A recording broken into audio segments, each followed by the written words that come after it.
The Holy Gospel according to St. John, the 15th chapter. Glory to you, O Lord.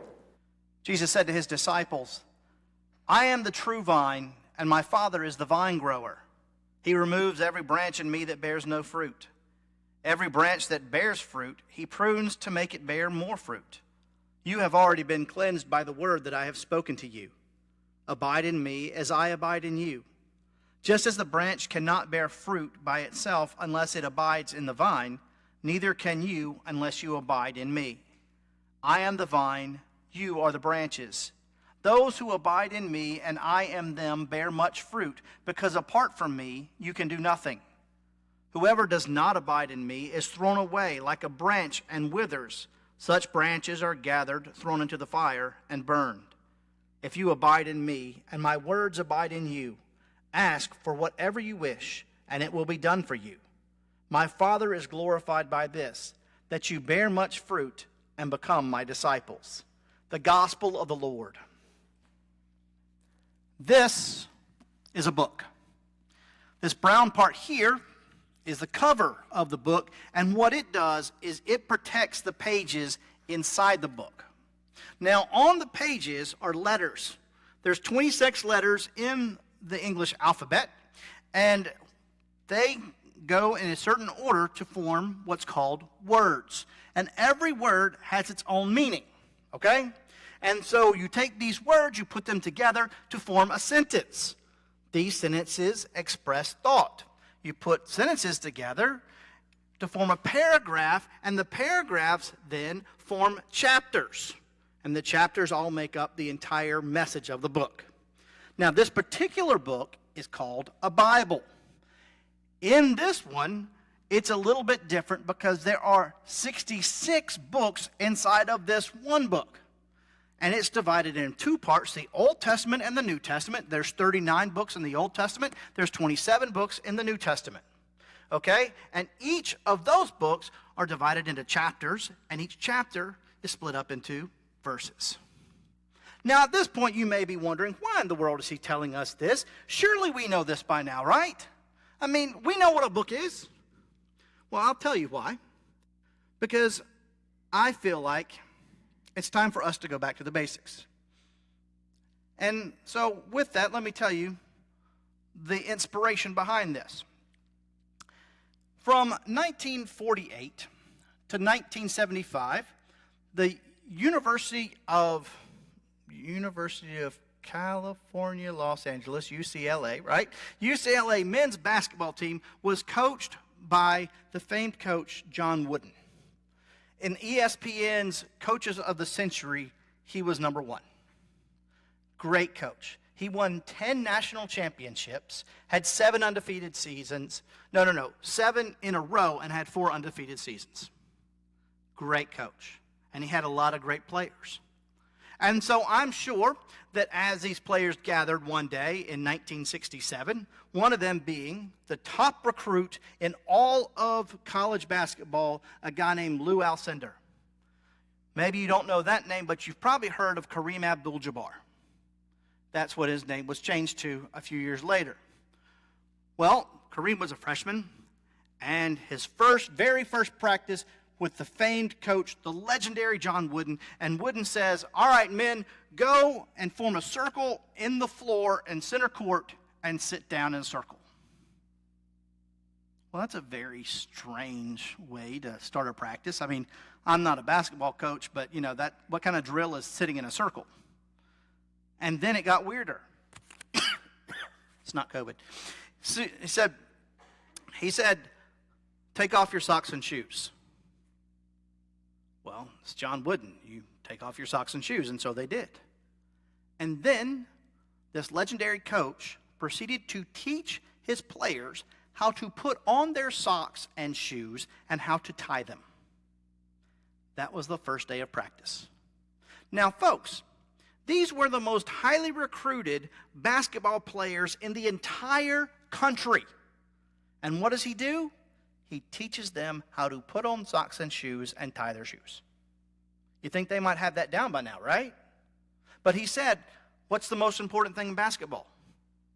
Most people say basketball. No, it's your feet. Because if you don't have feet, you can't exactly play the game. So you got to care for your feet. But even at that level, he felt it important to go back to the very basics of basketball. Putting on your socks and shoes and tying them correctly. So, for us, it's important for us to go back to the basics. Because prior to this whole pandemic thing, in case you've forgotten, we'll pick up where we left off. The church was in decline. Has been for decades. Probably, started in around the 70s. It's not COVID. And so what happened was, well, we don't know what happened. Just little by little, more and more people stopped going to church, and less people were involved and showing up on Sunday mornings.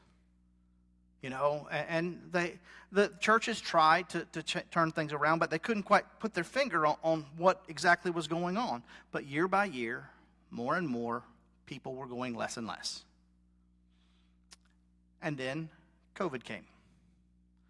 And at first, everybody kind of rallied around faith. And I heard about churches where this happened. They started doing online worship. And at the beginning, everybody watched. It was amazing. There were more people watching online than had been coming to church in person. It was incredible. Churches were getting really excited about this. And then as time wore on, people got a little wary of sitting in front of screens. And then decisions were having to be made about the safety of worship and what it was going to look like and how things were going to proceed forward. And for some reason, decisions that were made about safety and faith were seen as political statements. And so people that were already upset about one thing would become even more upset. And so less and less people were watching. And then the folks that really wanted churches to reopen, once they did, they didn't come. And so now we're at a place wondering, what's church going to look like now? Of course, I'm preaching to the choir, quite literally, but you know what that means. It means I'm preaching to the people who are here, to the people that showed up, to probably the people that were watching online too. Why would I be telling this to y'all? Because we're the all-stars. For us, we're the ones that need to go back to the basics. Because we are the Kareem Abdul-Jabbars of the Christian faith.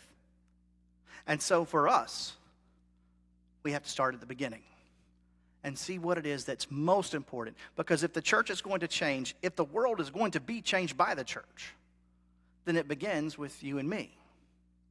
And that begins with the basics. So let's get to that, right?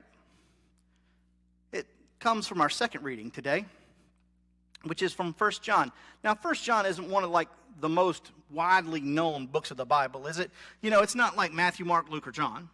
And it's not like Genesis, Exodus, Leviticus, Numbers, and Deuteronomy. The first 5 that everybody starts reading when they're going to read the whole Bible, and they usually stop around Numbers because it's kind of boring. But 1 John's kind of tucked in there. It's not written by Paul, and we don't talk about it very much. But let me tell you, folks, the reading that we have today tells us everything we need to know about the basics of our faith.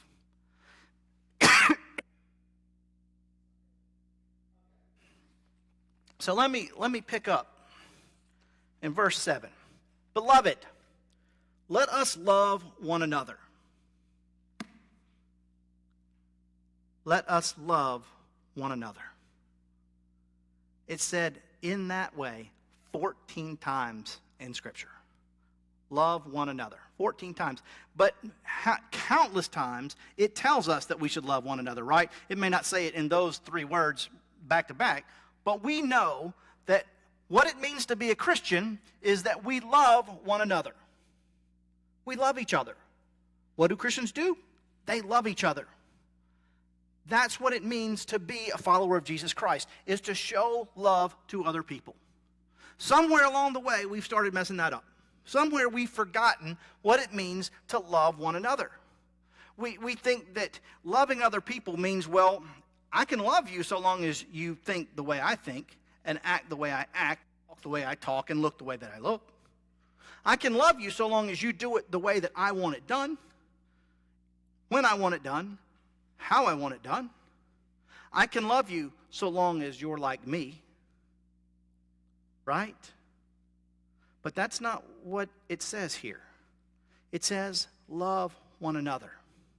And then it says why we love one another. Because love is from God. And everyone who loves is born of God and knows God. So why do we love? Well, because we've been born of God.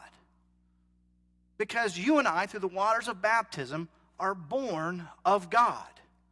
It's not just what we do. Love is who we are. It's who we're created to be, and therefore, that's what we do. At the very essence of our existence is love. Why do we love one another? Because we're born of God. We know God. And that's what we do. And oh, by the way, it goes on to say, whoever does not love does not know God. Why? Because God is love. The very God that we have gathered here to worship, the very God that we praise, the very God that we say we believe in, is in fact love. And so, at the very beginning, at the very foundation of our faith is what? Love. That's the tying our shoes that I'm talking about. That's our feet. If we aren't loving one another, then we're not living out our faith. Why? Because everybody that knows God loves God, because God is love. And then it goes on to say that anyone who hates his brother or sister is not born of God, because you can't know God and hate. It doesn't work that way.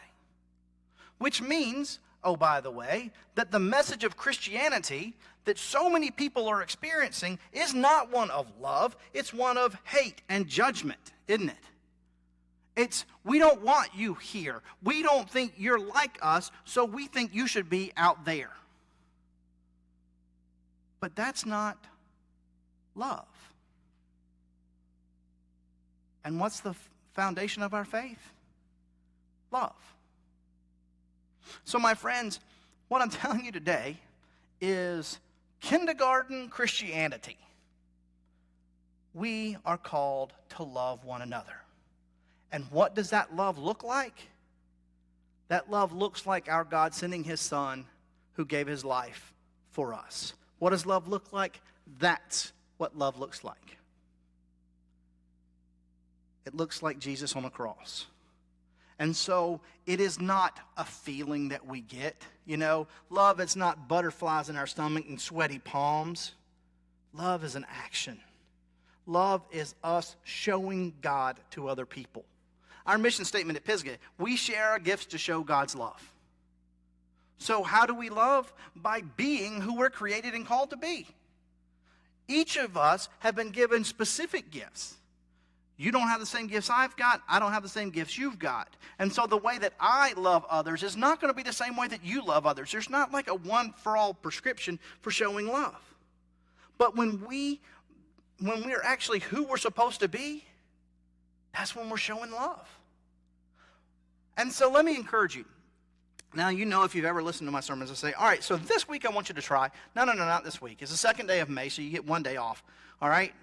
This month, every single day, I want you to intentionally show love to someone else. Intentionally show love to someone else. It can be somebody in your family. It could be the stranger on the street. It could be the kid in the cafeteria who doesn't have any friends. It can be anybody, but show love to someone else. Love one another. Go back to the basics of your faith and see if that doesn't change your life. Because love's not a feeling, but it's an action. But that action does lead us to feelings. It leads us to feeling closer in relationship with God and closer in relationship with one another. It leads us to the feeling of experiencing love around us. And that's the love, my friends, that will not only change your life, change this church, but it'll change the world. But first we got to learn to tie our shoes. First we have to remember what it's all about. And it's all about love. So go out and do it. Amen.